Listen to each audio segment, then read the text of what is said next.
ओम शांति। आज के टॉपिक में हम बाप दादा की नेक्स्ट अव्यक्त वाणी पे चर्चा करेंगे, जिसमें बाबा ने आज नेक्स्ट अव्यक्त वाणी की डेट 23 जनवरी 1970 की ये वाणी है, जिसमें बाबा ने सेवा में सफलता पाने की युक्तियाँ क्या क्या होती हैं वह हमें इस मुरली में सार रूप में बताया है। तो जो सेवा करने वाले सेवाधारी हैं वह है इस मुरली को बहुत ही ध्यान से सुनेंगे और अन्य भी सुनना है, क्योंकि ये वाणी बाप दादा की है, तो इस पे सबका हक बनता है। सबको बहुत ही प्रेम से इस वाणी को सुनना है बैठ के। ओम शांति। तो स्टार्ट करते हैं।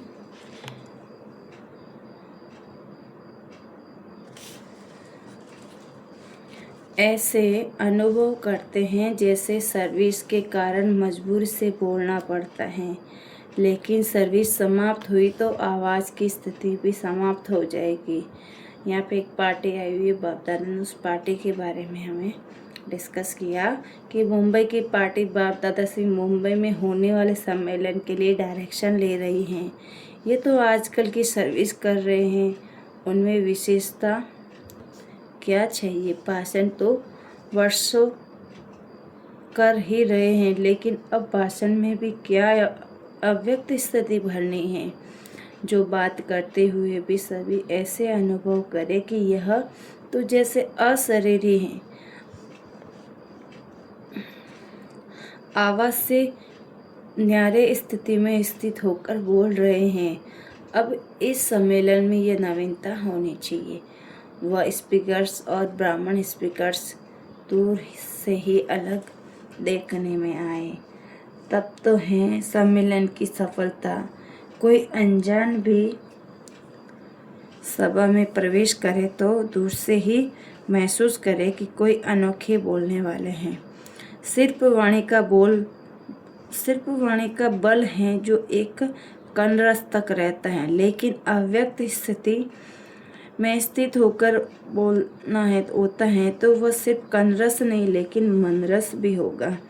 कनरस से सुनाने वाला तो बहुत हैं, लेकिन मनरस देने वाले अब तक दुनिया में कोई नहीं है।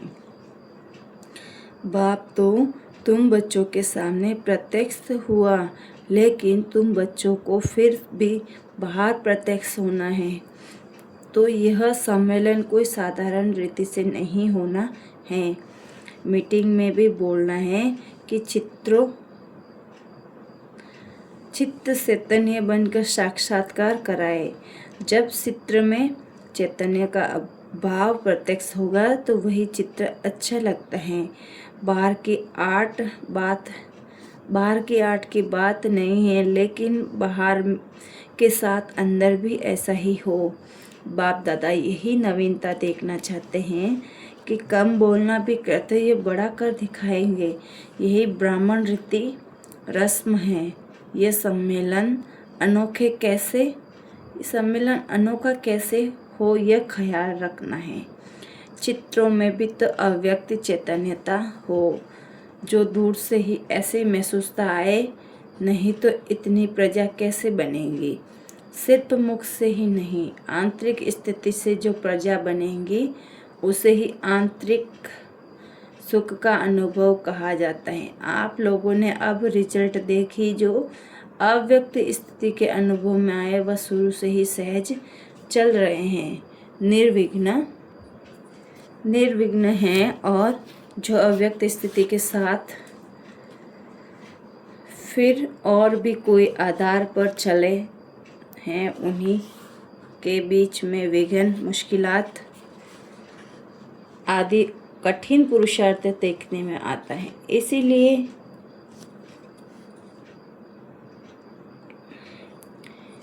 इसीलिए अभी ऐसी प्रजा बनानी है जो अव्यक्त शरीर शक्ति की फाउंडेशन से बहुत थोड़े समय और सहज ही अपने लक्ष्य को प्राप्त हो। जितना खुद सहज पुरुषार्थी होंगे, अव्यक्त स्थिति में होंगे, उतना ही औरों को भी आप समान बनाएंगे।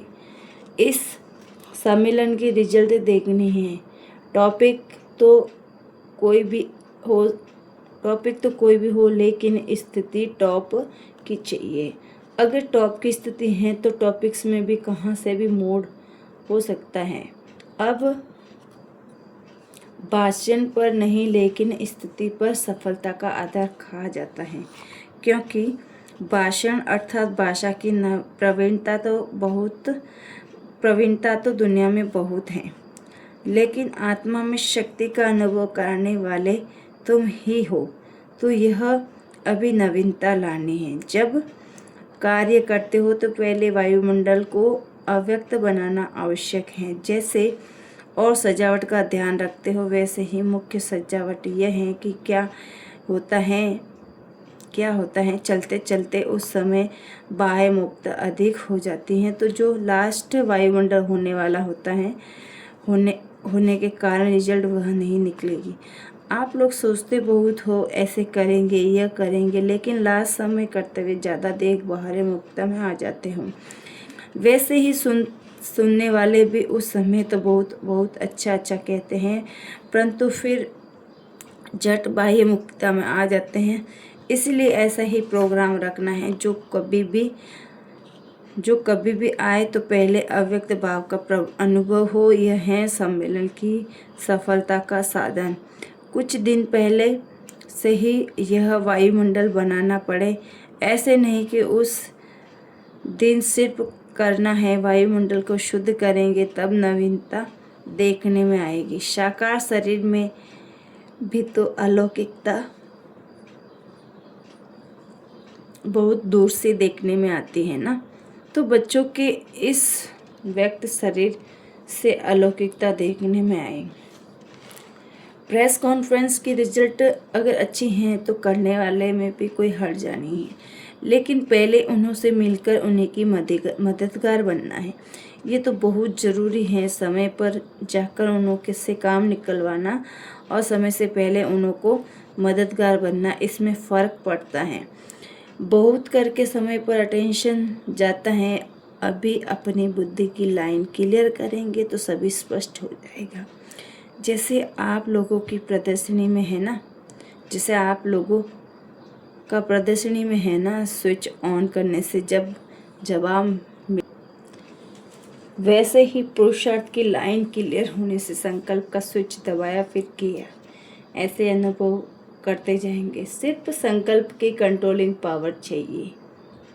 व्यर्थ संकल्प चलने के कारण जो ओरिजिनल बाप दादा द्वारा प्रेरणा कहे व शुद्ध रेस्पॉन्ड मिलता है वह मिक्स हो जाता है, क्योंकि व्यर्थ अधिक होते हैं। अगर व्यर्थ संकल्पों को कंट्रोल करने की पावर है तो उसमें एक वही रेस्पॉन्ड स्पष्ट देखने में आता है कि वैसे ही अगर बुद्धि ट्रांसलाइट है तो उसमें हर बात का रेस्पॉन्ड स्पष्ट हो जाता है। अगर यथार्थ होता है मिक्स नहीं, जिनके व्यर्थ संकल्प नहीं चलते वह अपने अव्यक्त स्थिति को ज़्यादा बढ़ा सकते हैं। शुद्ध संकल्प भी चलने चाहिए, लेकिन उनको भी कंट्रोल करने की शक्ति चाहिए। व्यर्थ संकल्पों का तूफान मेजॉरिटी में जाता है। अगर कोई भी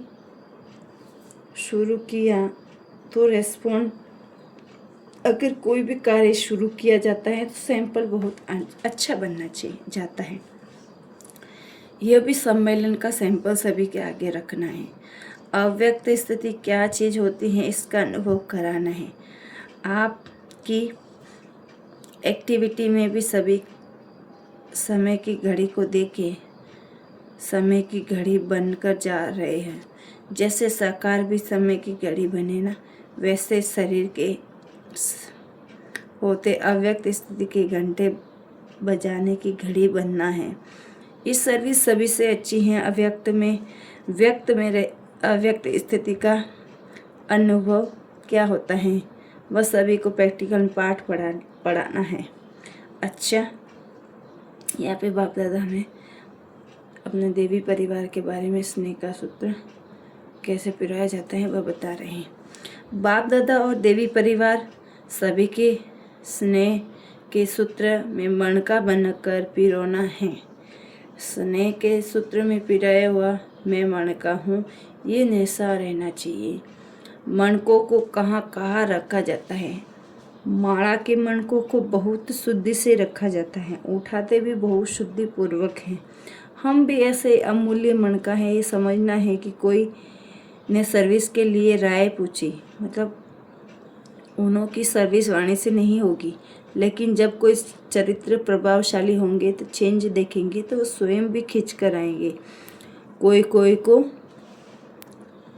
अपना अहंकार भी होता है ना, तो वाणी से वाणी अहंकार के टक्कर में आ जाती हैं, लेकिन प्रैक्टिकल लाइफ में टक्कर में नहीं आ सकेंगे। इसीलिए ऐसे ऐसे लोगों को समझने के लिए ये साधन है कि वायुमंडल को अव्यक्त बनाओ। जो भी सेवा केंद्र हैं उन्हों के वायुमंडल को आकर्षणमय बनाना चाहिए, जो उन्हों के अव्यक्त वतन देखने में आए और कोई भी महसूस करे कि यह इस घर के बीच में कोई चिराग है। चिराग दूर से ही पर रोशनी देता है, अपनी तरफ आकर्षित करता है, तो चिराग माफिक चमकता हुआ नजर आए तब है सफलता। अव्यक्त भट्टी में आकर के अव्यक्त स्थिति का अनुभव होता है। यह है अनुभव जो यहाँ होता है, फिर उनको क्या करेंगे? साथ लेकर जाएंगे व यही छोड़ कर जाएंगे। उनको ऐसा साथी बनाना है जो कोई कितना भी इस अव्यक्त आकर्षण के साथ छोड़ाने की चाहे तो भी नहीं छूटे। लौकिक परिवार को अलौकिक परिवार बनाना है, जरा भी अलौकिकपन न हो। जैसे एक शरीर छोड़ दूसरा लेते हैं तो उस जन्म की कोई भी बात स्मृति में नहीं रहती है ना। यह तो मर्जीवा बने ना, तो जब पिछले जीवन की स्मृति और दृष्टि ऐसे ही खत्म हो जानी चाहिए। अलौकिकता बढ़ने से ही तो अलौकिक सर्विस होती है। अलौकिक सर्विस क्या करते हो? आत्मा का कनेक्शन पावर हाउस के साथ करने की सर्विस करते हो ना। तो कोई भी तार के साथ कनेक्शन करना होता है तो रबड़ उतारना होता है ना। वैसे ही आपका भी पहला कर्तव्य है कि अपने को आत्मा समझ शरीर के भान से अलग रहना है और औरों को भी शरीर के भान से अलग बनाना है। यह है मुख्य सब्जेक्ट। कितनी भी हैं और कौन से भी हैं, सब्जेक्ट मुख्य हैं 4: ज्ञान, योग, धारणा और सेवा। इनमें से मुख्य कौन सी हैं? यहाँ से ही तो शांति का स्टॉक इकट्ठा किया है। आशीर्वाद मालूम है कैसे मिलती है? जितना आत्माभिमानी बनते हैं उतना ही आशीर्वाद न चाहते हुए भी मिलते हैं। यहाँ स्थूल में कोई आशीर्वाद नहीं मिलती हैं, यहाँ सूत्र ही मिलती हैं। अगर बाप दादा का आशीर्वाद नहीं होता तो यहाँ तक कैसे आते? हर सेकंड बाप दादा के बच्चों को आशीर्वाद दे रहे हैं, लेकिन लेने वाले जितना लेते हैं उतने ही उसके पास कायम रखते हैं। आपका और भी युगल है। सदा साथ रहने वाला युगल कौन है? यहाँ सदैव युगल के रूप में रखेंगे तो वहाँ भी युगल रूप में राज्य करेंगे। इसीलिए युगल को कभी अलग नहीं करना है। जैसे चतुर्भुज कमांड होता है वैसे यह भी कमांड है। शिव बाबा को अपने से कभी अलग नहीं करना है। ऐसे युगल कभी देखा 84 जन्मों में 84 युगलों में ऐसा युगल कब मिला?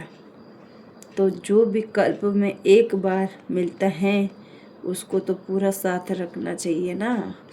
अभी याद रखना है कि हम युगल हैं, अकेले नहीं हैं। जैसे स्थूल कार्य में हार्ड वर्क हो, वैसे ही मन की स्थिति में भी तो ऐसे ही हार्ड हो, जो भी कोई भी परिस्थिति में पिघल ना जाए। हार्ड चीज़ पिघलती नहीं है, तो ऐसे ही स्थिति में कर्म दोनों ही हार्ड हो, ऐसे ही स्थिति और कर्म दोनों ही हार्ड हो। जिनके साथ अति स्नेह होता है उनको साथ रखा जाता है ना। तो सदा ऐसे समझो कि मैं युगल मूर्त हूँ, अगर युगल साथ होगा तो माया आ नहीं सकेंगी। युगल मूर्त समझना यही बड़े युक्ति है। कदम कदम पर साथ रहने का कारण साहस रहता है, शक्ति रहती है, माया आएगी नहीं। तुम गॉडली स्टूडेंट हो, डबल स्टूडेंट बनकर फिर आगे का लक्ष्य क्या रखा है? उच्च पद किसको समझते हो? लक्ष्मी नारायण बनेंगे। जैसा लक्ष्य रखा जाता है ना, तो लक्ष्य के साथ फिर भी क्या धारणा करनी पड़ती है? लक्षण अर्थात देवी गुण। लक्ष्य जो इतना उच्च रखा है तो इतने उच्च लक्षण का भी तो ध्यान रखना होता है ना। तो छोटी कुमारी बहुत बड़ा कार्य कर सकती है। अपनी प्रैक्टिकल स्थिति में स्थित हो किसको बैठ सुनाए तो उसका असर बड़ों से भी अधिक हो सकता है। सदैव लक्ष्य यही रखना है कि मुझ छोटी को कर्तव्य बहुत बड़ा करके दिखाना है। देह बल छोटी है लेकिन आत्मा की शक्ति बड़ी है। जो जास्ती पुरुषार्थ करने की इच्छा रखते हैं उनको मदद भी मिलती है। सिर्फ अपनी इच्छा का दृढ़ रखना है तो मदद भी दृढ़ मिलेगी। कितना भी हिलाए लेकिन यह संकल्प पक्का रखना है। संकल्प पक्का होगा तो फिर सृष्टि भी ऐसी ही बनेगी।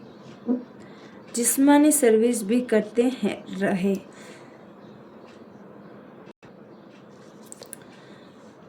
जिस्मानी सर्विस भी करते रहे। जिस्मानी सर्विस भी एक साधन है, इसी साधन से सर्विस कर सकेंगे। ऐसे ही समझो कि सर्विस के संबंध में जो भी आत्मा आती है उनको संदेश देने का ये साधन है। सर्विस में कोई आत्माएं कनेक्शन में आती हैं तो जैसे यहाँ जो आए उन्हीं को ही सर्विस के लिए संबंधियों के पास भेजा ना, तो ऐसे ही समझो कि सर्विस के लिए यहाँ इस तो सर्विस कर रहे हैं, फिर मन भी उनमें लगेगा और कमाई भी होगी। लौकिक को भी तो अलौकिक समझ कर करो, फिर कोई भी वातावरण में नहीं आएंगे। जैसे जैसे अव्यक्त स्थिति होती जाएगी वैसे बोलना भी कम होता जाएगा। कम बोलने से ज़्यादा लाभ होगा। फिर इस योग की शक्ति से सर्विस करेंगे। योग बल और ज्ञान बल दोनों इकट्ठा होता है, फिर ज्ञान बल से सर्विस हो रही है।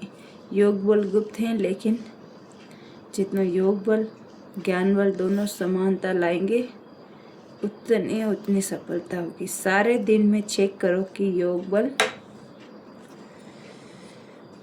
कितना रहा, ज्ञान कितना रहा, फिर मालूम पड़ जाएगा कि अंतर कितना है। सर्विस में बिजी हो जाएंगे फिर विघ्न आदि भी टल जाएंगे।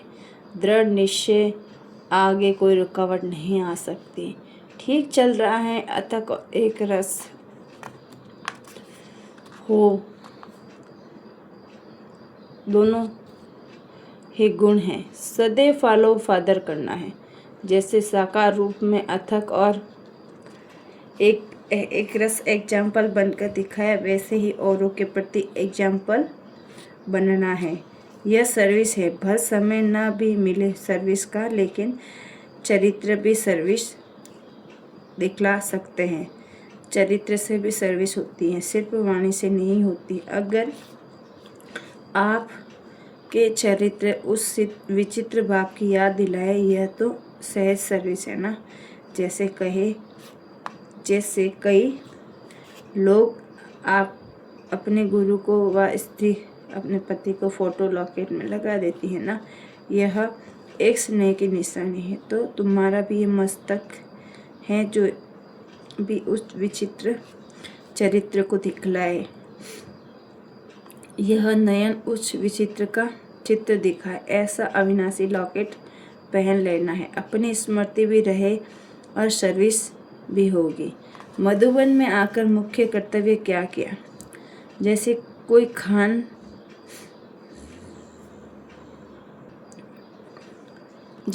खान पर जाते हैं तो खान के पास जाकर क्या किया जाता है? खान से जितना ले सकेंगे उतना लिया जाता है ना, सिर्फ थोड़ा सा नहीं। वैसे ही मधुबन है सर्व प्राप्तियों की खान।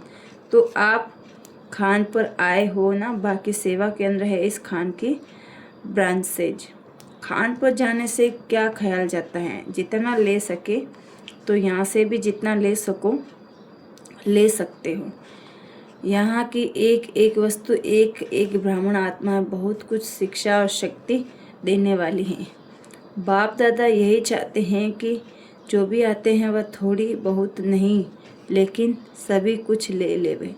बाप दादा का बच्चों में स्नेह है तो एक एक को संपन्न बनाना चाहते। जितना यहाँ लेने में संपन्न बनेंगे उतना ही भविष्य राज्य पाने के संपन्न होंगे। इसीलिए एक सेकंड में भी इन अमूल्य दिनों को ऐसे नहीं गंवाना है। एक एक सेकंड में पद्मों की कमाई कर सकेंगे। पद्म सौभाग्यशाली हो जाए जो इस भूमि पर पहुंच गए हैं, लेकिन इस पद्म भाग्य को सदा कायम रखने के लिए पुरुषार्थ सदैव संपूर्णता का रखना है। जैसे बीज होता है वैसा फल निकलता है। तो आप लोग जैसे बीज हो ना कि नींव खुद मजबूत होगी उतना ही इमारत पक्की होगी। इसलिए सदैव समझना चाहिए कि हम नींव हैं और हमारे ऊपर सारी बिल्डिंग का आधार है। अच्छा, बाप दादा ने अपनी वाणी को यहीं विराम दिया। आगे के लिए नेक्स्ट वाणी पे हम नेक्स्ट चर्चा करेंगे। आज के लिए इतना ही। ओम शांति।